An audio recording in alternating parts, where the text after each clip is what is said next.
أعوذ بالله من الشيطان اللعين الرجيم. بسم الله الرحمن الرحيم. الحمد لله رب العالمين، والصلاة والسلام على سيدنا ونبينا وشفيعنا وشفيع المذنبين أبي القاسم محمد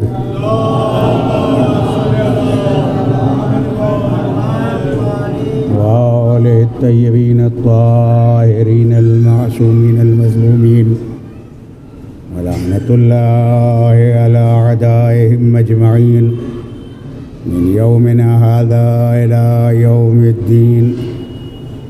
أما بعد، فقد قال الله سبحانه تبارك وتعالى وقوله الحق. بسم الله الرحمن الرحيم. إنا هديناه السبيل إما شاكرا وإما كفورا. صلوات بھیجیے.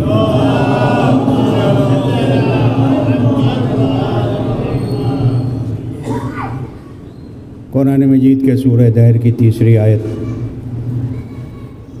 جس میں ارشاد رب العزت ہو رہا ہے اِنَّا هَدَيْنَاهُ السَّبِيلَ إِمَّا شَاكِرًا وَإِمَّا كَفُورًا. ہم نے انسان کے لیے ہدایت کا انتظام کر دیا. اب یہ چاہے شکر ادا کرے اور چاہے انکار کرے.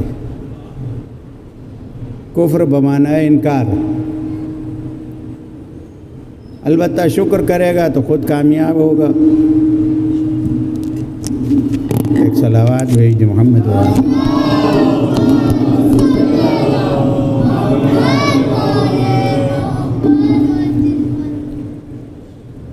شکر میں اسی کا فائدہ ہے اور انکار میں اس کا نقصان ہے. تو اللہ نے انتظام کیا، لیکن اب اسے کیا کیا جائے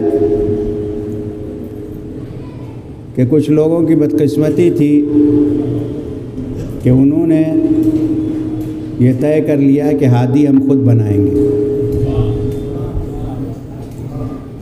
اور یہ بات بھی مد نظر رہنا چاہیے کہ اگر ہادی خطا کار ہوا، خاطی ہوا، تو وہ ہدایت کیسے کرے گا؟ ہادی کے لیے معصوم ہونا ضروری ہے. لیکن انسان لوگوں نے معصوم کو چھوڑا اور اپنے جیسے لوگوں کو بنایا، جو خود یہ کہہ رہے تھے پہلے خطبے میں کہ میں تمہارا جیسا انسان ہوں، ٹیڑھا میڑھا ہو جاؤں تو سیدھا کر دینا. شرح ابن ابی الحدید معتزلی. ٹیڑھا میڑھا ہو جاؤں تو سیدھا کر دینا. شیطان مجھ پر غلبہ کرتا ہے. اب جس پر شیطان غلبہ کرتا ہو وہ ہدایت کیا کر پائے گا؟ ایک صلوات بھیج دے محمد وآل محمد.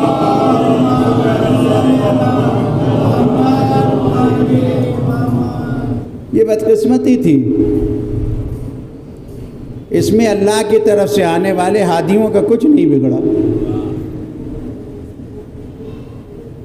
بلکہ نقصان ان کا ہوا جنہوں نے نہیں مانا. تھوڑی سی آواز اگر کم کر دیں تو شاید یہ سیٹی بند ہو جائے، اس لیے کہ آواز جو ہے وہ. ایک صلوات بھیج دیں محمد وآلہ.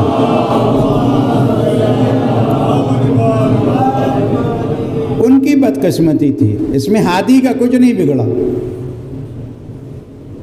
اللہ نے جو ہدایت کے لیے انتظام کیا، اور وہ بھی اب دیکھیے بہت کم ہوگی. اب ٹھیک ہے، ایک صلوات اور بھیج دیں محمد.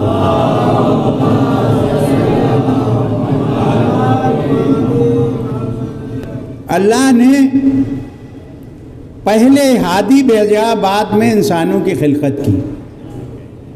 پہلے ہدایت کا انتظام کر دیا تھا، اس لیے کہ جناب آدم کی خلقت، اس لیے کہ جتنے لوگ ہیں آج سب آدمی کہلاتے ہیں. بھئی شکلن تو آدمی ہی ہیں. پیغمبر کی ایک حدیث ہے کہ میرے بعد کچھ لوگ آئیں گے جن کی شکلیں انسانی ہوں گی مگر ان کے دل شیطان جیسے ہوں گے. یہ پیغمبر کی حدیث ہے، لکھی ہوئی ہے کتابوں، عام کتابوں میں ہے. اس لیے کہ میں ظاہر ہے کہ ہمیشہ میری عادت یہ رہی ہے کہ میں نے ہمیشہ حوالہ تلاش کیا پہلے، بغیر اس کے جو ہے وہ نہیں کبھی بھی بیان کیا. اپنی عمر ذاکری میں کوئی بہت پڑھا لکھا نہیں ہوں، ایسا نہیں ہے کہ بہت، لیکن بہرحال در امیر المومنین نجف اشرف کا شرف ہے کہ ان کی عطا ہے کہ ذہن بہرحال کام کرتا ہے.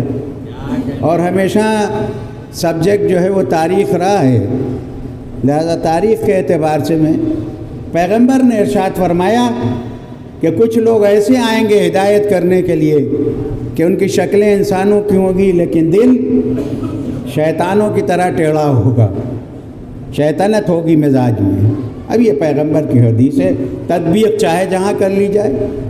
اس لیے کہ حدیث پڑھنے میں اب تو کوئی پابندی نہیں ہے، بعد رسول پابندی ضرور تھی.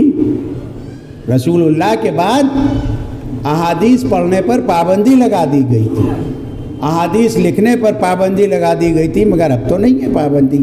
اور پھر یہاں آزادی ہے، اور اگر یہاں کوئی کہے کہ فضائل علی کی کیا ضرورت ہے، متائن کی کیا ضرورت ہے، تو پھر کہاں ضرورت بتائے کہاں پڑھے جائیں اگر یہاں نہ پڑھے جائیں. اس لیے کہ اس کا فائدہ اٹھانا چاہیے. وہاں دار پہ پڑھا، اصحاب علی کی تاریخ دیکھیں آپ، ان کی قربانیوں کی وجہ سے ہم تک فضائل پہنچے ہیں، اور 5% بھی نہیں پہنچ پائے، لیکن وہ 5% لوگوں سے ہضم نہیں ہو پا رہے ہیں. تو اگر پورے ان کو رسول اللہ کے زمانے والے فضائل علی و فضائل معصومین اور فضائل زہرا جو ہے سنا دیے جاتے تو نہ جانے کتنوں کو غش آ جاتا. اس لیے کہ یوں ہی غش آیا جاتا تھا. خود فضیلت بیان کرتی تھی لیکن اس کے باوجود حسد کا یہ عالم تھا کہ نام لینا گوارا نہیں تھا. تاریخ ہے یہ فضائل پڑھ رہی ہیں کہ رسول اللہ نے یہ فرمایا اور رسول اللہ نے یہ فرمایا اور رسول اللہ نے یہ فرمایا، لیکن عالم یہ تھا کہ نام لینا گوارا نہیں تھا. چنانچہ پیغمبر جب آخری مرتبہ مرض کے عالم میں جس میں آپ کی شہادت ہوئی، یہ بھی ملحوظ نظر رہے کہ یہ وفات جو ہے یہ دوسروں سے آ گیا ہے. پیغمبر کی شہادت کو چھپانے کے لیے وفات کا جملہ تاریخ میں لایا گیا ہے. صلوات بھیج دی محمد وآل محمد.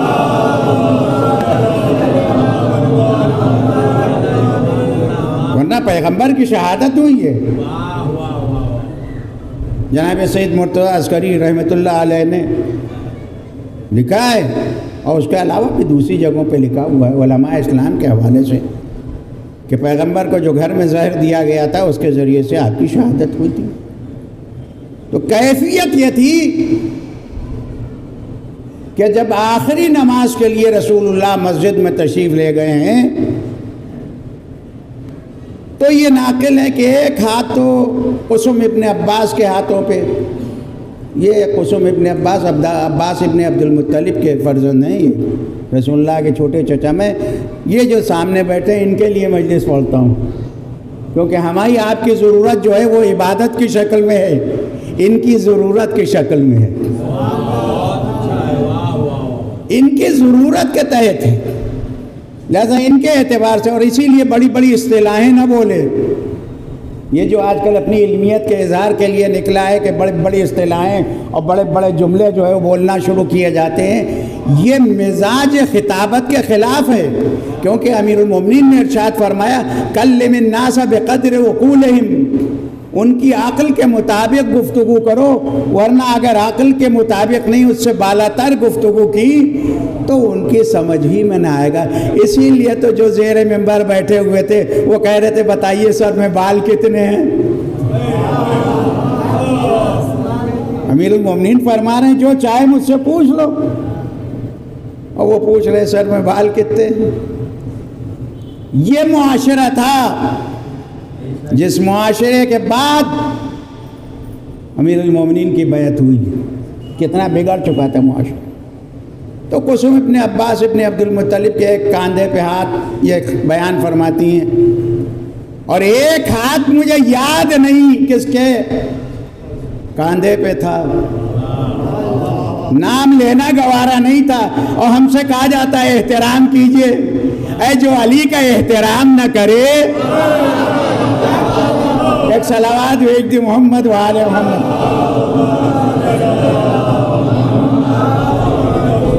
اس لیے کہ لائق احترام وہی ہے جو علی اور اولاد علی اولاد پیغمبر کا احترام کرے، وہ ہے لائق احترام۔ اب یہ رشتے تو ایسے ہوتے ہیں جو دنیائی میں ٹوٹ جاتے ہیں، رشتے ایسے نہیں ہیں کہ جو باقی رہیں۔ زبیدہ اور ہارون کا واقعہ تاریخ میں لکھا ہے یا نہیں لکھا ہے؟ جہاں جناب بہلول بیٹھے ہوئے مٹی کے گھروندے بنا رہے تھے، زبیدہ گزری ہارون کے زوجہ، ہارون عباسی، ہارون رشید نہیں، اس لیے کہ اگر رشید ہوتے تو امامت کو مان لیتے۔ تاریخ میں لکھا ہوگا رشید، ہارون عباسی، بنو عباس کا ایک بادشاہ جس کی بادشاہت کافی بڑھ گئی تھی، حکومت مضبوط ہو گئی تھی، اس کی زوجہ زبیدہ گزری، دیکھا بیٹھے ہوئے گھروندے بنا رہے ہیں مٹی کے، چھوٹے چھوٹے گھر۔ ظاہر ہے اب تو وہ زمانہ نہیں رہا، اس لیے کہ اب زمانہ جو ہے وہ موبائل کا آ گیا ہے، بچے ظاہر ہے، ورنہ ایک زمانہ تھا کہ کھیلنے کے لیے وہی کھلونے جو ہیں مٹی کے لائے جاتے تھے، لیکن اب جو ہے کسی بچے کو اگر وہ دیجیے تو وہ توڑ دے گا، فوراً کہے گا یہ بھی کوئی کھیلنے کی چیز ہے۔ زمانے کی ترقی کے ساتھ بہرحال ضروری ہے۔ چنانچہ زبیدہ گزری، کہا بولول کیا کر رہے ہو؟ کہا جنت کے گھر بنا رہا ہوں، بیچو گے؟ قیمت بتا دی، زبیدہ نے پیسے دے دیے، گھر خرید لیا۔ ہارون کے پاس جو آئی تو ہارون کہنے لگا اگر مدد ہی کرنا تھی، اس لیے کہ جناب بہلول کی عظمت بڑی عظیم ہے، یہ مازاد بھائی ہیں ہارون کے، یہ جو ان کا گھر میں آنا ہو، محل میں جانا ہو، بیٹھنا ہو، اٹھنا ہو، یہ سب چیزیں، مگر انہوں نے تمام چیزوں کو قربان کر دیا تھا محبت اہل بیت پر، ورنہ یہ ایسی شخصیت تھے کہ انہیں بغداد کا چیف جسٹس قاضی القضات بنانے کی پیشکش تھی، مگر انہوں نے ٹھوکر مار دی اس پر، اور یہ کہہ کے ٹھوکر ماری کہ مجھے موسیٰ بن جعفر کے قتل کا فتویٰ دینا پڑے گا۔ اب سوچئے کتنے ہوشیار تھے جن کو لوگ دیوانہ کہتے ہیں، اے ہزاروں ہوشیار ایسے دیوانے پہ فدا ہو جائیں۔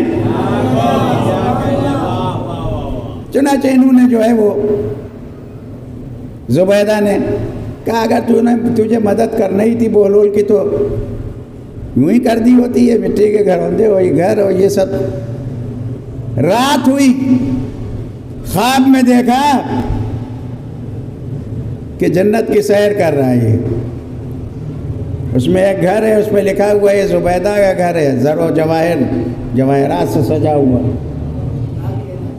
کوشش کی کہ جائے دروازے سے اندر، دربان جو کھڑا تھا اس نے کہا تمہارے لیے نہیں، کہا میری زوجہ کا گھر ہے، کہا یہ رشتے وہیں قطع ہو جاتے ہیں، لہذا کوئی زوجیت پہ ناز نہ کرے۔ ایک صلوات بھیج دی محمد وآل محمد۔ یہ رشتے منقطع ہو جاتے ہیں۔ معلوم ہوا نوح کی زوجہ کہیں، نوح کہیں، لوط کی زوجہ کہیں، لوط کہیں، قرآن میں ہے یا نہیں؟ سورہ تحریم میں خانتا، انہوں نے خیانت کی دونوں نے، نوح اور لوط کی زوجہ کے لیے کہ انہوں نے خیانت کی، لہٰذا ان کا ٹھکانہ بھی بتا دیا کہ ان کی سزا بھی بتا دی، اور وہیں پہ جناب مریم کا ذکر کیا جہاں شوہر ایسا تھا، زوجہ ایسی تھی، وہیں پہ مریم کی تعریف بھی ہے۔ معلوم یہ ہوا کہ تولا اور تبرہ ساتھ ہے۔ قرآن میں جو طریقہ ہے وہ یہی ہے کہ ایک طرف نوح اور لوط کی زوجات کی جو ہے وہ خیانت، اور وہ ایسی داستانیں بہت سی ہیں قرآن میں۔ تو جیسے اس نے کوشش کی، کہا نہیں تمہارا کچھ نہیں ہے اس میں۔ اب جو دن ہوا تو یہ چلا، اور علی والا بھی ویسے ہی بیٹھا ہوا گھروندے بنا رہا تھا، وہیں پہ بیٹھے گھروندے بنا رہے تھے مٹی کے، کھڑے ہوئے، اس لیے کہ اب ان کو پتہ چل گیا کہ جنت میں کیا مسئلہ ہے، اور جنت جو ہے وہ تو ظاہر ہے، کیا کہنا ہے، اس لیے کہ رمضان کے آخری عشرے میں جو خانہ کعبہ کو چھو لے اس سے جنت مل جاتی ہے۔ ماہ رمضان میں جو عمرہ اور جو رش ہوتا ہے اس کے لیے روایت یہ ہے ان کے یہاں کہ جو خانہ کعبہ کی دیوار کو چھو لے اس پر جنت جو ہے وہ واجب ہو جاتی ہے، اسے جنت مل جاتی ہے۔ اتنی سستی جنت ہے، یعنی جنت کعبے کی دیوار چھو لینے میں مل جائے گی، اور جو خانہ کعبہ میں پیدا ہوا ہے اس کی محبت میں جنت نہیں سمجھ میں آتی ہے۔ صلوات بھیج دیں محمد وآل محمد۔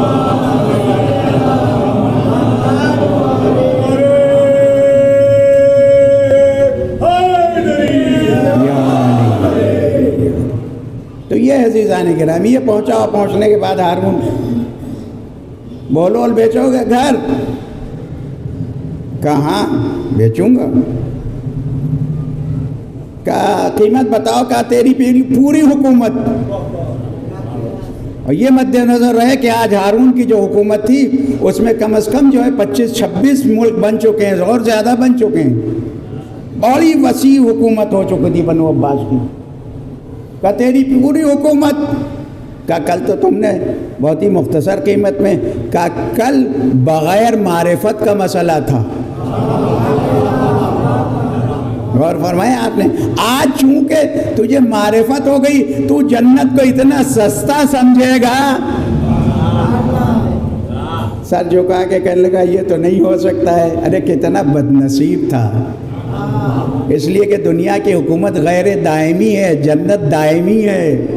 کیا کہنا ان کا جنہوں نے سب کچھ چھوڑ کے اس دائمی حیات کو اختیار کر لیا اور جنت کے گھر حاصل کر لیے۔ ارے یہی شہرا بحمداللہ۔ چھٹے امام نے ارشاد فرمایا جو کوئی ایک بیت ہمارے لیے کہے گا ہم جنت میں ایک بیت دیں گے۔ کتنے کیسے کیسے شہرا گزرے ہیں، کیسے کیسے افراد اور کیسے کیسے آج بھی ہیں مدح اہل بیت کرنے والے۔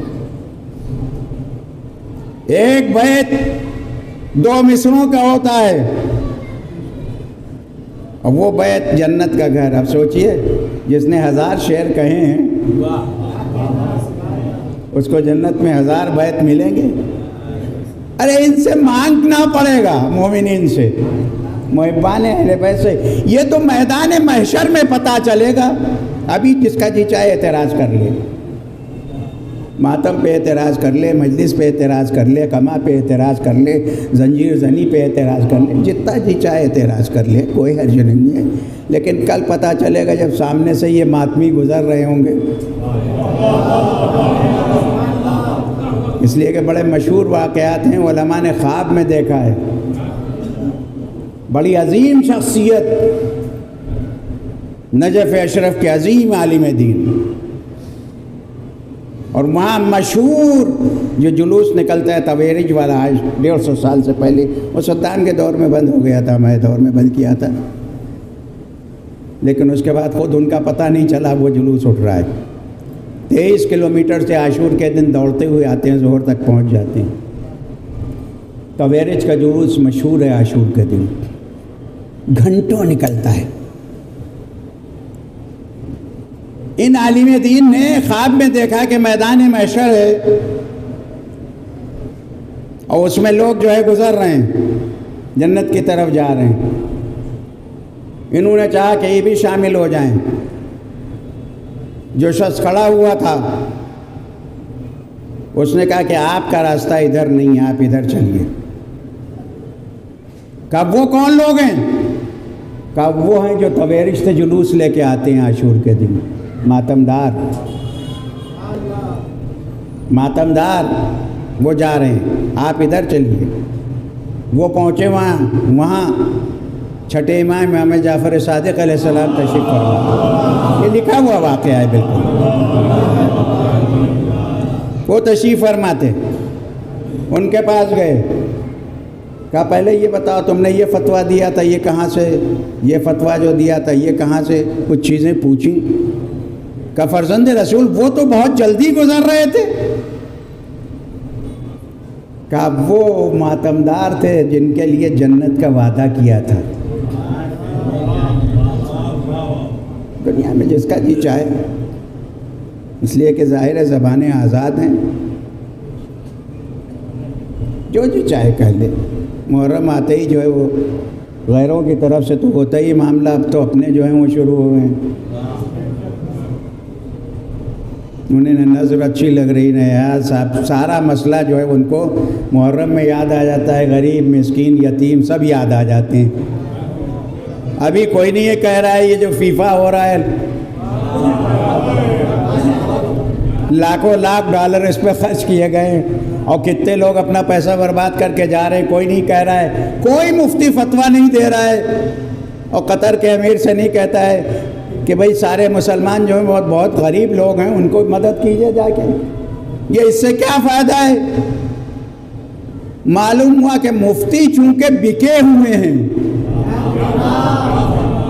لہذا ان سے فتوے دلوائے جاتے ہیں، ورنہ دیکھ لیجئے ساری دنیا کے ناچنے والے اس وقت سعودی عرب بلائے جا رہے، فیسٹیول ہو رہا ہے، جہاں حرام حرام کی آوازیں آتی تھیں مفتی صاحب کے منہ سے ایک جملہ نہیں نکل رہا ہے۔ اور مجھے تو بڑا لطف آیا تھا، اس لیے کہ عربی میں جو خبریں میرے پاس آتی ہیں موبائل پہ، اس میں ایک خبر تھی، یہ ناچنے والیاں مصر کی تھیں، جدے سے گئیں اور مکے میں انہوں نے عمرہ کیا، تو عمرے میں یہ کہہ رہی تھی پروردگار تیرا شکر ہے کہ تو نے ہم کو اپنے گھر بلایا، اے ان سے کون کہے کہ تم کو 80 کلومیٹر ناچنے کے لیے بلایا تھا۔ تو ایسے لوگ ہیں جو مسلمان اپنے کو مسلمان کہہ رہے ہیں، معلوم عمرہ کرنے بھی ناچنے کے لیے گانے کے لیے گئی تھی خواتین و مرد، اور وہ عمرہ کر رہے ہیں احرام پہنے ہوئے اور دعا کر پروردگار تیرا شکر ہے، پروردگار تیرا شکر ہے، اتنی دیر کے لیے انتہائی پاک و صاف لگتا ہے ہو گئے۔ بھائی یہی مسئلہ عالم اسلام میں ہے، یہی دھوکہ ہے جو ملوکیت نے دیا ہے، جب خلافت ملوکیت میں بدل گئی تو یہی دھوکہ ہونے لگا، یہی دھوکے دیے گئے اور یہی تاریخ لکھی گئی، یہی چنانچہ اس نے جو ہے بد نصیب تھا، اس نے نہیں گھر نہیں لیا، اس نے گھر نہیں لیا، چلا آیا کیونکہ حکومت اس کے لیے بڑی تھی اس کے بعد۔ لیکن تاریخ کا جملہ ہے کہ ایک وقت ایسا آیا کہ یہی ہارون اپنے بیٹوں کے ذریعے سے ایسا قیدی بن گیا تھا کہ جب نکلا تو انتہائی کمزور گھوڑا جو چل بھی نہیں پا رہا تھا۔ جو حشر یہاں شاہجہاں کا کیا تھا اورنگزیب نے، تاریخ سے تاریخ ملا لیجئے، اس سے بدتر حشر ہوا ہے ہارون کا، اس لیے کہ اس کے 3 بیٹے تھے، تینوں میں ایسی چپخلش چلی تھی کیونکہ تینوں کی مائیں الگ الگ تھیں، ایک کی ماں عراقی تھی، ایک کی ماں ایرانی تھی، ایک کی ماں جو ہے ایتھوپین تھی۔ امین جو ہے وہ عراقی ماں سے تھا، مامون ایرانی سے تھا اور معتصم جو ہے وہ ایتھوپین سے تھا، اس لیے کہ جب ثروت بڑھتی ہے تو یہ جذبہ بھی تو بڑھنے لگتا ہے۔ اس کے علاوہ 4000 کنیزیں تھیں، 4000 کنیزیں، اور اس کے لیے ابو یوسف سے فتویٰ لیا جاتا تھا۔ امام ابو یوسف حضرت ابو حنیفہ کے شاگرد رات کو جگائے گئے، اس لیے کہ ہارون کو کچھ جذبہ دوسرا ہی شروع ہوا تھا۔ اس نے ایک کنیز سے تعلقات برقرار کیے جس سے نہیں کر سکتا تھا وہ، کیونکہ وہ بیٹے کی کنیز تھی۔ امام ابو یوسف جو ہے وہ جگائے گئے، لے گیا ان کو کارندہ ہارون کا، یہ پہنچے وہاں، یہ اتنی رات میں کیوں بلایا ہے؟ کہا ایک فتویٰ چاہیے تم سے۔ کہا کتنے پیسے دو گے؟ کہا 1,00,000 درہم یا دینار۔ انہوں نے اٹھا کے فتویٰ دے دیا، یہ تاریخ ہے۔ اسی لیے تو جب دیوبند سے ایک فتویٰ 5,000 لے کے آیا تھا ایک مرتبہ کئی سال پہلے، تو میں نے کہا تھا کہ یہ تو تاریخ کوئی پرانی ہے، چنانچہ انہوں نے فتویٰ دے دیا جائز ہونے کا، ناجائز کو جائز کر دیا، اور اس کے بعد پیسے کا مطالبہ کیا۔ کہا خزانے والا اس وقت سو رہا ہے، صبح کو دے دوں گا۔ کہا میں بھی تو سو رہا تھا، جس طرح تم نے مجھے جگایا اس طریقے سے اس کو بھی جگا لو، صبح تک پتہ نہیں میں زندہ رہوں یا تم زندہ رہو۔ اس لیے معاملہ اسی وقت کا ہے، اس لیے کہ ایمان سستے میں نہیں بیچا ہے۔ آج بھی جو لوگ ایسی باتیں کر رہے ہیں وہ بھی پیڈ ہیں، آج بھی جو لوگ ہیں وہ بھی پیڈ ہیں، ایسا نہیں ہے، ان کو بھی مل رہا ہے، اور وہ بھی جو ہے وہ دنیا کے سکوں میں جو ہے، اس لیے کہ ایک تاریخ ہے پوری جو آج اپنے آپ کو دہرا رہی ہے، اور جب ذرا سے کچھ کہیے تو کہتے ہیں یہ ہمارے خلاف ہیں۔ اے آپ کے خلاف نہیں ہیں، آپ کی ادائیں جو آل محمد کے خلاف ہیں اس کے خلاف ہیں، ورنہ ہمیں آپ سے کوئی مطلب ہی نہیں، آپ جو چاہے کیجیے، اسمبلی بنائیے، کونسل بنائیے، پارلیمنٹ بنائیے، ہمیں اس سے کوئی سروکار نہیں ہے، بس اہل بیت کی منقصت نہ نکالیے، عزاداروں پہ اعتراض نہ کیجیے، دشمنان اہل بیت سے دوستی نہ کیجیے، مدح کر رہے ہیں قاتل زہرا کی، اور افسوس ان پر ہوتا ہے جو اس کے باوجود مان رہے ہیں ان کو۔ اے قاتل زہرا، دشمنان زہرا آپ کی مدح کر رہے ہیں، ان کے نظام کی مدح کر رہے ہیں، اعتراضات کر رہے ہیں، اور اس کے بعد بڑے بھولے بن کے کہتے ہیں لوگ ہمارے خلاف ہیں۔ اے آپ ایسی باتیں کیوں کر رہے ہیں کہ آپ کے خلاف ہو کوئی؟ آپ کے خلاف اسی لیے ہوتے ہیں جو منہ میں آیا وہ کہہ دیتے ہیں۔ کمازنی کا خون نعوذ باللہ گٹر میں چلا جائے گا، آپ کو معلوم ہے کہ یہ گٹر میں جائے گا، یہ کہاں جائے گا؟ فرشتے ہیں جو اپنے ہاتھوں میں لے لیں گے۔ آپ خون دیکھ رہے ہیں، اسی لیے میں کہتا ہوں ماہیت نہ دیکھو، بلکہ یہ دیکھو کہ منسوب کس سے ہے، منسوب کس سے ہے۔ یہ سب شعائر میں ہیں، اسی لیے مخالفت ہو رہی ہے، شعائر میں ہیں، اللہ کی نشانیوں میں ہیں، اس کی مخالفت اسی لیے ہو رہی ہے کہ ہم کو نہیں اچھا لگتا۔ مینا میں 3 کھمبوں پہ پتھر مارنا اچھا لگتا ہے؟ پتھر پہ کنکریاں مار رہے ہیں، اچھا لگتا ہے دنیا کو؟ لوگ کہتے ہیں یہ تو بڑے بے عقل لوگ ہیں، پتھر پہ کنکری مار رہے ہیں، کہہ رہے ہیں۔ اور بھلا یہ بتائیے کہ یہ پتھر شیطان کے لگتا ہے؟ پتھر کو پتھر سے مار رہے ہیں، یہ بھی تو فیصلہ بولول نے کر دیا تھا۔ یہ پتھر لگتا ہے شیطان کے، اچھل اچھل کے جوش میں مان رہے ہیں۔ اور میں نے تو وہ مناظر دیکھے کہ آخر میں اتنا جوش آ جاتا ہے کہ وہ پیروں کی نالین اتار اتار کے جو ہے وہ مارنا شروع کر دیتے ہیں، اور وہ بھی مسکراتا ہوگا، وہ بھی مسکراتا ہوگا کہ تم مجھے مار رہے ہو اور خود بہکے ہوئے ہو، اس لیے کہ اللہ کے ہادیوں کو چھوڑ کے تم نے ان کو مانا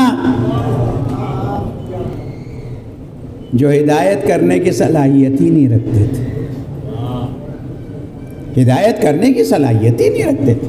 یہ خود ان کا اقرار ہے، تاریخ کا فیکٹ ہے یہ. ذرا پڑھے تو جا کے لوگ پڑھتے نہیں ہیں اپنوں میں جا کے. ان کا اب ان واقعات کی ضرورت کیا ہے؟ کچھ تبلیغی کام باتیں کیجئے. اے فضائل اصلی سے بڑھ کے کوئی تبلیغ ہے؟ اے اسی میں تو ساری چیزیں موجود ہیں. جتنی نیکیاں ہیں وہ ان کی فضیلت انہی کے ذریعے سے، مثال انہی کے ذریعے سے دی جائے گی. کوئی بھی نیکی ہو مثال انہی کے ذریعے سے دی جائے گی. ان کا کچھ کام کی باتیں کیا کیجئے. آپ کو مبارک کو کام کی باتیں کرنا، اس لیے کہ کام کی باتیں تو یہی ہیں کہ فضائل پڑھے جائیں. اس لیے کہ اگر کام کی بات نہ ہوتی تو یہ میسم اپنی جان کیوں دیتے؟ یہ سلمان بھرے دربار میں کیوں ذکر علی و فضائل علی پڑھتے؟ آسان نہیں تھا. آج ہم بڑے اطمینان کے ساتھ پڑھتے ہیں اور سنتے ہیں. بھری مسجد میں جہاں کھچی ہوئی تلوار بیعت کے لیے، وہاں سلمان علی کے فضائل پڑھ رہے تھے، اور اتنی گردن مروڑی گئی ہے کہ آخر تک کے 350 برس کے عمر کے انسان کی جو کیفیت ہوئی ہے اور جس طرح سے مسجد سے نکالا گیا ہے، مگر سلمان کام کی باتیں کرتے رہے. اصحاب علی کو دیکھیں آپ، انہوں نے بڑی قربانی دی ہے. شام کے حاکم کے دربار میں ساسا ابن سوحان کام کی باتیں کر رہے ہیں.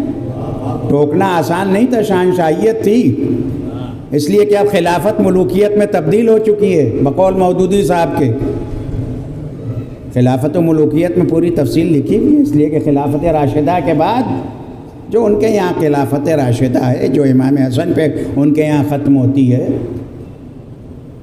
اس کے بعد ملوکیت، اور جا بجا ایسے جملے ملیں گے کہ جس میں ٹوکا ہے لوگوں نے کہ یہ تو روم و کسریٰ کی بادشاہت سے زیادہ جو ہے تمہارے یہاں تزک و احتشام. جو کیفیت بنو امیہ کی حکومت میں ہوئی تھی وہ بنو عباس کی حکومت میں. اس لیے کہ اب ملوکیت میں تبدیل ہو چکی تھی، اور اسلام نے ملوکیت ملک کو منع کیا ہے. ملک نہیں کہلا سکتا ہے کوئی بھی خدا کے علاوہ. قرآن کے زبان میں تبارک الذی بیدہ الملک، پہچان بھی بتا دی، وہو علی کل شیء قدیر، جو ہر شے پر قادر ہو. جو اپنی حفاظت نہ کر سکے وہ کیا ملک کہلائے گا؟ لیکن اب ملوکیت شروع ہو چکی تھی بزور و شمشیر. اور اس میں عمرو ابن حمق خزائی جو ہیں وہ فضائل امیر المومنین بیان کر رہے ہیں. حجر ابن عدی بیان کر رہے ہیں. زیاد ابن ابی سے زیادہ کوئی سفاک ہوگا جس نے 1.5 لاکھ علی کے چاہنے والوں کو قتل کیا ہے چن چن کے. بصر ابن ارتاز سے زیادہ کوئی سفاک ہوگا جس نے 30,000 سے زیادہ محبان علی کو قتل کیا ہے. گاؤں کے گاؤں جلا دیتا تھا. یہ شام کے امیر کا جو سپہ سالار تھا بصر ابن ارتاز، اس کی کیفیت یہ تھی، مگر اس کے باوجود لوگ ڈرے نہیں. اسی لیے تو کہا کہ اسلام میں جو تباہی آئی ہے وہ یا لالچ کی وجہ سے آئی ہے، ڈر کی وجہ سے آئی ہے. لیکن جس کے دل میں علی کی محبت گامزن تھی وہ نہ ڈرا ہے نہ بکا ہے. صلوات بھیج دیں محمد و آل محمد.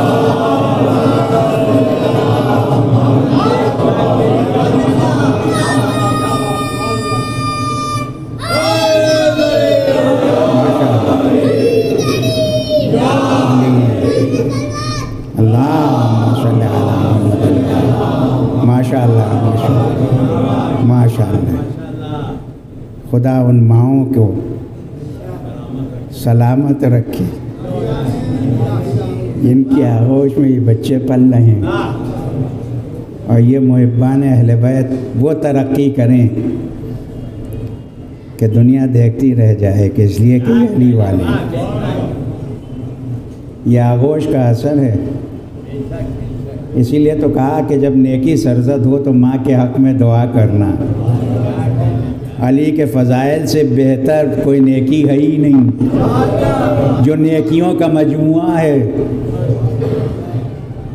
ہمارے یہاں لکھنؤ میں اصغر علی محمد علی کے یہاں جو ہے وہ ایک عطر مجموعہ نام کا ہوا کرتا، وہ اعظم علی و عالم علی کے نام سے ہو گیا عطر مجموعہ۔ میں سوچتا تھا یہ عطر مجموعہ کیا چیز ہے؟ ان کا اس میں جو ہے وہ تمام خوشبوئیں آتی ہیں کئی قسم کی، یہ ہے عطر مجموعہ۔ تو امیر المومنین کا ذکر مجموعہ ہے۔ نماز کا تذکرہ کیجئے تو علی کی نماز کی مثال دینا پڑے گی، روزے کا تذکرہ کیجئے تو ان کے گھرانے کا۔ یہی سورہ دہر جس کی میں نے تلاوت کی، یہ انہی کی فضیلت میں نازل ہوا، انہی کی فضیلت میں نازل ہوا۔ ایک انگوٹھی دی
یہودی بدبخت کہہ رہا تھا کہ انہوں نے قیمت نہیں دی، یہ گھوڑا جو ہے ابھی میرا ہے۔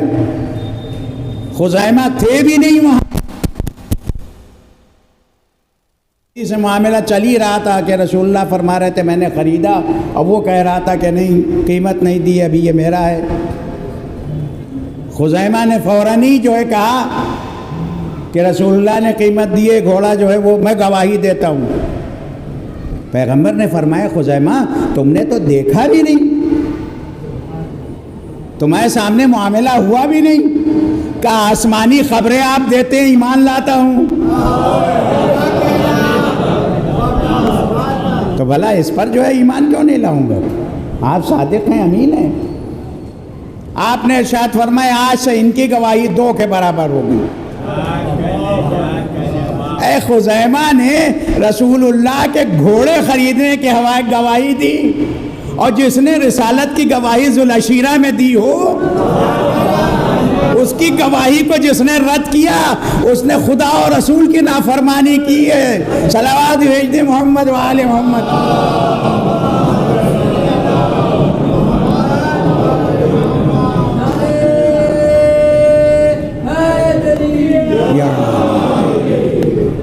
یہ ہے عزیزان گرامی۔ دوسرا دعویٰ وراثت کا دعویٰ تھا، کہ میں اپنے باپ کی وارث ہوں، مجھے وراثت دو۔ یہاں پہ میرا ایک اور بیان کچھ آگے بڑھتا ہے، وہ بتائیں کہ وہ بیٹیاں کہاں چلی گئی تھیں۔ نویں صدی ہجری کے بعد سے یہ جو بیٹیوں والا معاملہ آیا ہے، نویں صدی سے پہلے یہ نہیں تھا کتابوں میں، جہاں تک کہ میری نظر ہے نویں صدی سے پہلے یہ نہیں تھا، بعد میں آیا ہے۔ یہ 3 بیٹیاں اور اختراع کر لی گئیں، جن میں سے ایک کا انتقال چلیے ہو گیا تھا، 2 اور تو تھیں، نہ رسول اللہ کے شہادت کے وقت آئیں، نہ جنازے میں ان کا پتہ چلتا ہے، نہ ان کی اولاد کا پتہ چلتا ہے۔ وہ بیٹیاں تھیں، ایک کے بعد ایک کسی کو بیاہ بھی دی گئی تھی، وہ 2 نور ہو گئے تھے۔ سمجھے آپ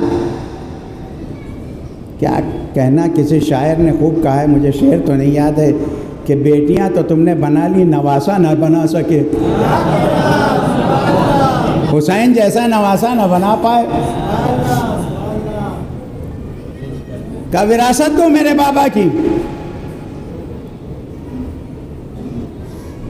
اس لیے کہ اکلوتی بیٹی تھیں، اس لیے کہ ادھر ازواج کا جو حصہ تھا وہ الگ، 8واں حصہ، اس لیے کہ قانون وراثت یہی تو ہے۔ 8 ہجری میں جناب ابراہیم کی ولادت ہوئی تھی ماریہ قبطیہ سے، لیکن 15 یا 18 مہینے میں ان کا رسول اللہ کی حیات میں انتقال ہو گیا تھا۔ ایک تفصیلی واقعہ ہے۔ صرف سیدہ تھیں رسول اللہ کی وارث، کا وراثت دو۔ اب جب وراثت کا مسئلہ آیا تو ایک حدیث گڑھ لی، نحن معاشر الانبیاء، ہم گروہ انبیاء نہ کسی کے وارث ہوتے ہیں نہ کسی کو وارث بناتے ہیں، جو کچھ چھوڑتے ہیں وہ صدقہ ہوتا ہے۔ گواہی بیٹی نے دی اور ایک بدترین کالے غلام نے دیے، جس کے لیے ممبر سے وہ جملہ پڑھا نہیں جا سکتا جو تاریخ میں ہے۔ تاریخ لکھتی ہے کہ یہ اپنے پیشاب سے اپنی طہارت کرتا تھا۔ اس نے گواہی دی اس حدیث کی، ظاہر ہے جھوٹوں کو جھوٹے ہی تو ملتے ہیں۔ 2 بیٹیوں نے جو روضہ رسول ازواج رسول میں تھیں، اور ایک غلام نے گواہی دی، اور ادھر کے گواہ رد کر دیے گئے، ادھر کے گواہ رد کر دیے گئے۔ اب معصومہ کو جلال آ گیا، کیونکہ اب قرآن پہ حرف آ رہا تھا. ایک دفعہ جھڑک کے کہا اے فلاں کے بیٹے، معصومہ نے انہیں نہ امیر المومنین کہا نہ خلیفۃ المسلمین کہا ہے، حیثیت بتا دی. اے فلاں کے بیٹے، میرے باپ پہ تہمت لگا رہا ہے، میرے بابا کبھی قرآن کے خلاف گفتگو کریں گے؟ یہ حدیث قرآن کے خلاف ہے. تم تو قرآن پڑھتے ہو. کیا سلیمان وارث نہیں ہوئے داؤد کے؟ 1000 گھوڑے صرف جناب سلیمان کو حضرت داؤد کی وراثت میں ملے تھے، جو آپ نے عمالقہ سے جنگ میں حاصل کیے تھے، اور وہ سلو ہوئی تھی اس کے ذریعے سے. وہ ایک پورا واقعہ ہے عمالقہ سے والا مسئلہ جناب داؤد کا. جناب سلیمان کو صرف وراثت میں 1000 گھوڑے ملے، اور جو کچھ اور ملا ہے وہ تو تھا ہی. اور اس کے بعد جھڑک کے کہا تم نے وہ آیت نہیں پڑھی سورہ مریم کی جس میں زکریا دعا کر رہے پروردگار مجھے وارث دے دے جو میرا بھی وارث ہو اور آل یعقوب کا بھی وارث ہو. اور اس کے بعد جو آیات وراثت خطبہ فتح پڑھنے سے تعلق رکھتا ہے. ملا کے خطبوں کو دیکھ لیجئے. مسجد میں علی نے جو خطبہ دیا اور سیدہ کے خطبے کو الفاظ ملا کے دیکھ لیجئے، وہی فصاحت، وہی بلاغت، وہی انداز نظر آئے گا. کیوں نہ آئے؟ اس لیے کہ برابر کا معاملہ ہے. صلوات بھیج دیں محمد و آل محمد.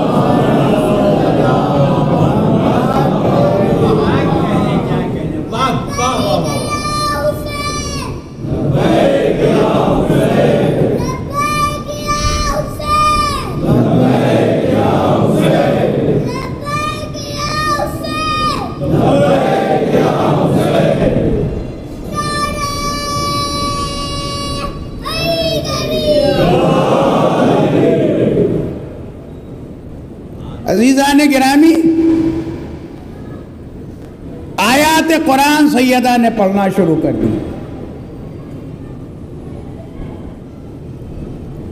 لیکن اس کے بعد جو قبالہ لکھا گیا اسے کسی نے چاک کیا، اور سیدہ نے اس کے لیے بد دعا کی. تھوڑا عرصہ نہ گزرا کہ یہی دونوں بیٹیاں جو تھیں تیسرے دور میں مطالبہ وراثت کرنے پہنچی. تیسرے دور میں وراثت کا مطالبہ کیا ہے دونوں نے، اس لیے کہ جو وظیفہ ان کو زیادہ مل رہا تھا بغض علی کی وجہ سے، وہ تیسرے دور میں کم کر دیا تھا، کیونکہ وہاں تو اب بنو امیہ کی پرورش کرنا تھی، مروان جیسوں کی پرورش کرنا شروع کی. وہ جو کم کر دیا تو یہ دونوں پہنچنے کے بعد تم نے ہمارا وظیفہ کم کر دیا. کہاں ضرورت کے تحت کہا اچھا تو ہمیں وراثت دو رسول اللہ کی. سیدہ دنیا سے جا چکی تھی، امیر المومنین اس وقت بیٹھے ہوئے تھے. ایک مرتبہ ان سے کہا کہ تم دونوں وراثت کے لیے مطالبہ، یہ لکھا ہوا دیکھیے، اس میں کسی پر نہ طنز ہے نہ کسی پہ، یہ کھلی ہوئی تاریخ ہے. چنانچہ کہ تم دونوں اب جو وراثت کا مطالبہ کرنے آئے گے. ابھی امیر المومنین بیٹھے ہوئے تھے، حضرت علی بیٹھے ہوئے تھے. کہ سیدہ تو نہیں ہے، انہوں نے تو ظاہر ہے نام نامی لیا، اور میں بڑی احتیاط کے ساتھ اصل میں القاب کے ذریعے سے زیادہ تر معصومہ کو، اس لیے کہ یہ نام بڑا عظیم ہے. کہ تم دونوں وراثت کا مطالبہ کرنے ہیں. ارے تم ہی دونوں نے تو گواہی دی تھی اس وقت کہ جو کچھ چھوڑ جاتے ہیں وہ صدقہ ہوتا ہے گروہ انبیاء. اور تھوڑا عرصہ گزرنے کے بعد، اس لیے کہ 23 اور 24 کا معاملہ ہے جس میں یہ وراثت، 11 میں یہ حدیث،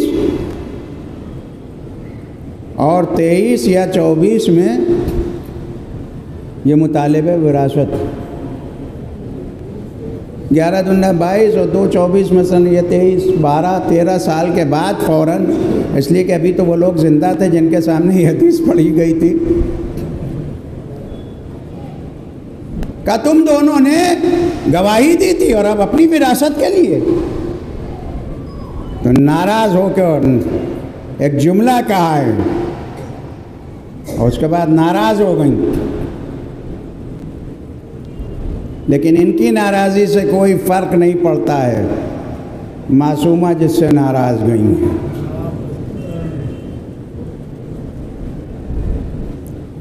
کم از کم علماء اسلام کی 13-14 کتابوں کا حوالہ میرے پاس موجود ہے، جس میں ہے واللہ لا اکلمکم، اور بعض جگہوں پہ ما اکلمکم ابدا۔ معصومہ نے ارشاد فرمایا جس وقت آئے تھے معذرت کے لیے، پشیمانی کے لیے، معصوموں نے ارشاد فرمایا میں تم سے ناراض ہوں، خدا کی قسم میں زندگی بھر تم سے بات نہیں کروں گی۔ اور اس کے بعد ارشاد فرمایا واللہ لعدونکم من بعد کل صلاۃ، ہر نماز کے بعد تمہارے لیے بد دعا کروں گی۔ یہ بالکل کھلا ہوا لکھا ہوا ہے، مختلف جملے تھوڑے تھوڑے سے الفاظ جو ہیں وہ الگ الگ ہیں، لیکن مطالب سب کے ایک۔ میں تم سے ناراض جا رہی ہوں، میں ناراض ہوں تم سے۔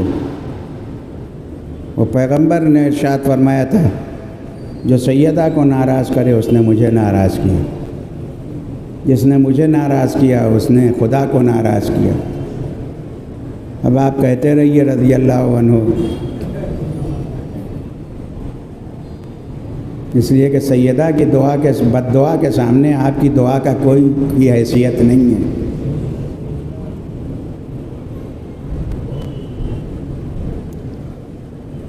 اس کے بعد پیغمبر نے ارشاد فرمایا کہ میرے بعد اگر کوئی سیدہ میری بیٹی کو ضرب لگائے تو اس نے مجھے ضرب لگائی ہے۔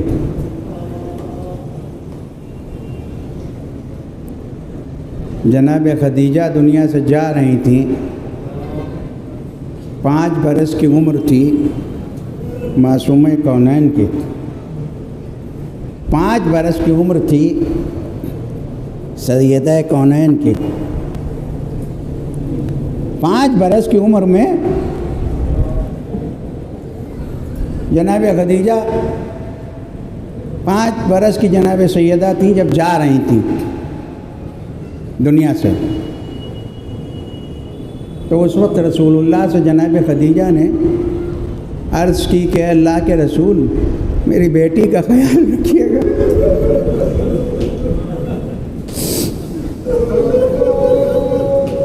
مجھے اپنی بیٹی کے سلسلے میں فکر ہے۔ تو پیغمبر نے کہا کہ تم دیکھنا چاہتی ہو؟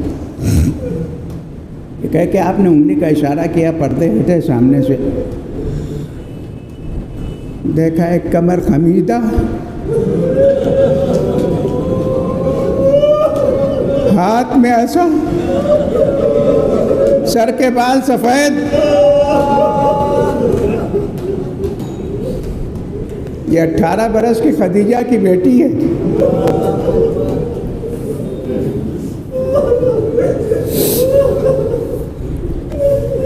اور یہ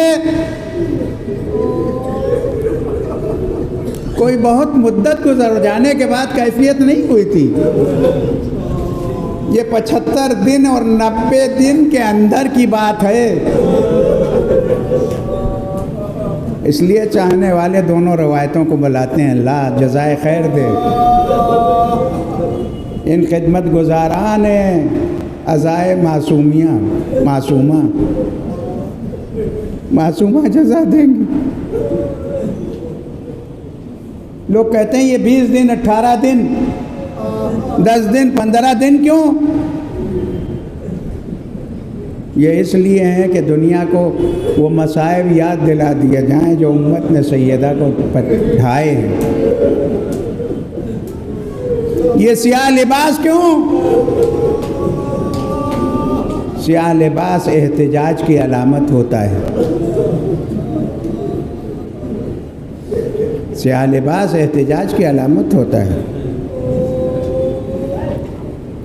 ہم نہ دہشت گردی کرتے ہیں،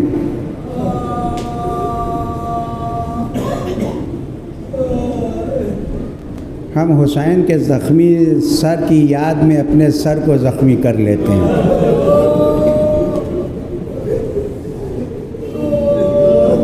ہم سیدہ کی پشت پہ تازیانے لگنے کی یاد میں زنجیر سے اپنی پشت کو زخمی کر لیتے ہیں۔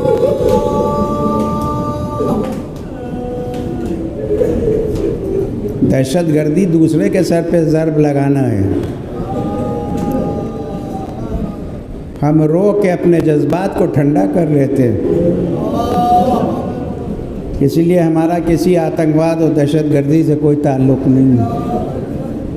ہم ہمیشہ مذمت کرتے رہے، اس لیے کہ ہم نے اس پہلی دہشت گردی کی مذمت کی ہے جو دروازہ سیدہ پہ ہوئی ہے۔ یہ 75 دن اور 90 دن کے اندر کی بات ہے،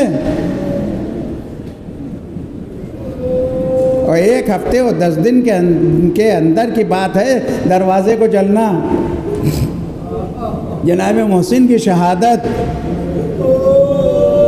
سیدہ کے تازیانے لگنا، پسلیاں ٹوٹنا،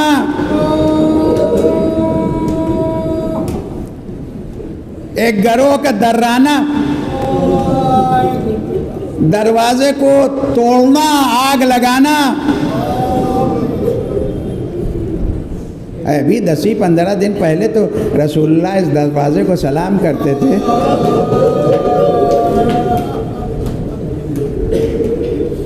اسی دروازے پہ آ کے جبرائیل سلام کرتے تھے۔ گھر میں کبھی چکی چلا رہے ہیں، کبھی گہوارہ جنبانی کر رہے ہیں۔ جہاں بغیر اجازت کے کوئی جاتا نہیں تھا۔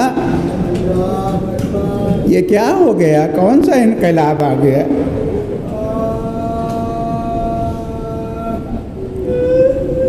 کہ دروازے پہ کھڑے ہوئے کہہ رہے ہیں کہ علی کو نکالو ورنہ ہم آگ لگا دیں گے۔ اور آگ لے کے گئے تھے۔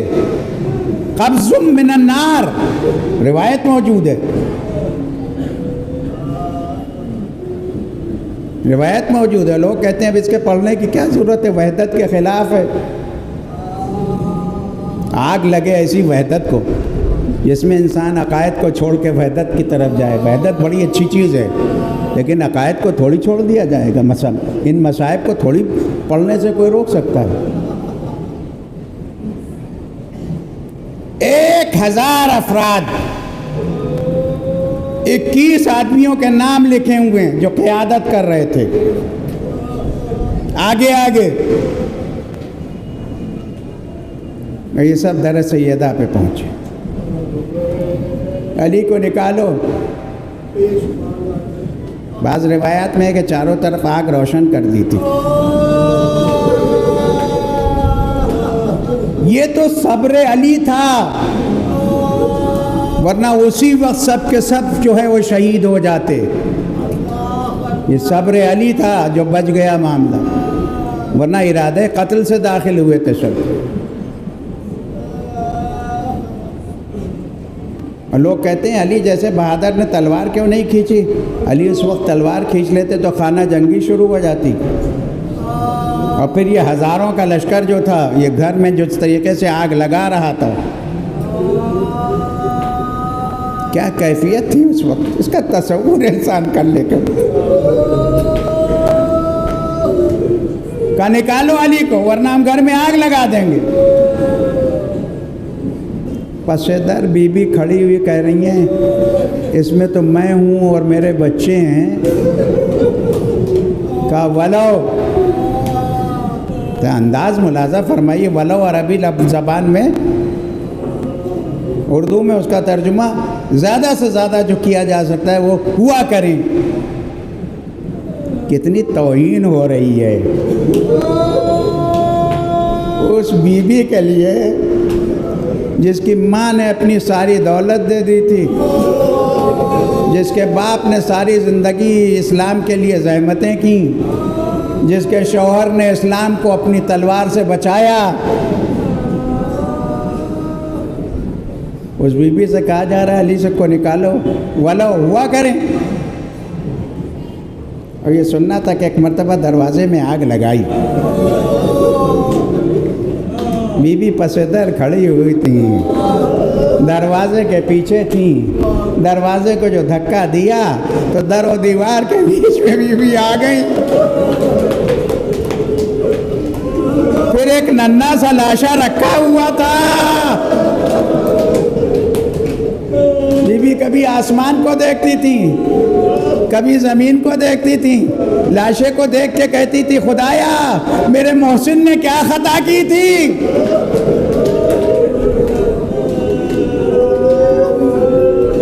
جس کو زندہ دنیا میں آنے نہ دیا گیا، علی کو گرفتار کر کے لے گئے، گلی میں رسی باندھی۔ جس نے پورے مہاجرین و انصار کو نجات دی ہو، جس نے رسول اللہ کی احد بدر و احد و خیبر و خندق میں حفاظت کی ہو، پیغمبر کی شہادت کے چند دنوں کے بعد اس کے گلے میں رسی باندھی جا رہی ہے، یہ کتنا بڑا ظلم ہے۔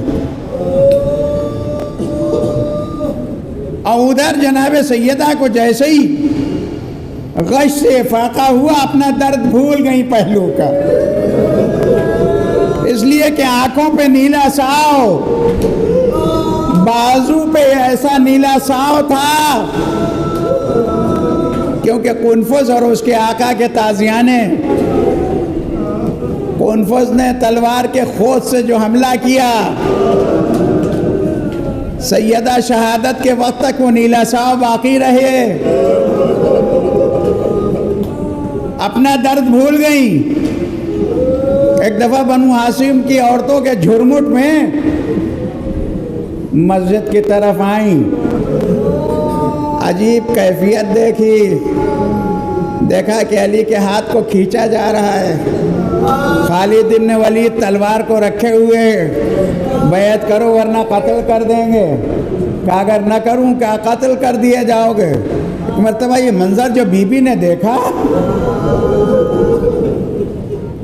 تو تڑپ کے کہا خلو ابو الحسن، چھوڑو ابو الحسن کو ورنہ ابھی سر کے بال کھولتی ہوں۔ میں ایک مرتبہ یہ کہنا تھا کہ سلمان کہتے مسجد کی دیواریں بلند ہوئی، سوار چاہتا تو گزر جاتا، علی نے کہا سلمان جلدی جاؤ، سیدہ سے کہو سر کے بال نہ کھولیں۔ علی کو چھوڑ دیا، لیے ہوئے قبر رسول پہ آئیں، قبر کی مٹی کو مشام میں سونگا اور کہا بابا صبت علیہ مصائب اللہ عنہ۔ بس عزیز و آخری جملے میں کہوں گا سیدہ آپ علی کو 11 ہجری میں بچا کے لے آئیں۔ ہاں ایک علی اور ہے جس کے ہاتھوں میں ہتھکڑیاں، پیروں میں بیڑیاں، ابن زیاد قتل کا حکم دے رہا ہے۔ ایک دفعہ زینب لپٹ گئی، آواز دی پہلے مجھے قتل کر دو، زہرا نے علی کو بچایا، ثانی زہرا نے سید سجاد کو بچایا۔ وَسَيَعْلَمُ الَّذِينَ ظَلَمُوا أَيَّ مُنقَلَبٍ رَبَّنَا تَقَبَّلْ مِنَّا إِنَّكَ أَنْتَ السَّمِيعُ الْعَلِيمُ۔ پروردگار بحق الزہراء و ابیہا و بعلہا و بنیہا، پروردگار مظلوم زہرا کے عزاداروں کی حفاظت فرما، ان کی توفیقات میں اضافہ فرما۔ یہ زہرا، یہ عزادار ہیں، ماتمدار ہیں، ایک گزارش ہے شفاعت کر لیجئے گا، اے شہزادی ان کے حوائج کو پورا فرمائیے۔ جو بیمار ہیں انہیں شفائے کامل عنایت فرمائے، جو مقروض ہیں ان کے قرضوں کو ادا ہو جائیں، جن پر ذمہ داریاں ہیں دختر کی پسر کی پروردگار ادا کرنے کی توفیق ہو۔ اے اللہ تجھے واسطہ محمد و آل محمد کو جو بچے پڑھ رہے ہیں پروردگار انہیں کامیاب و کامران فرما، برکت رزق عنایت فرما، وسیلہ رزق عنایت فرما۔ پروردگار علماء اعلام، مومنین کرام، مراجع اعظام صحت کے ساتھ طول عمر عنایت فرما۔ مومنین پر جہاں جہاں ظلم ہو رہے ہیں پروردگار اس سے نجات عنایت فرما، مظلوم ظالموں سے انتقام لے، مظلوموں کی نصرت فرما، مشاہد مشرفہ مراکز دینیہ کی حفاظت فرما، ہمارے امام زمانہ کے ظہور میں تعجیل فرما، بحق محمد و عطرتہ الطیبین الطاہرین۔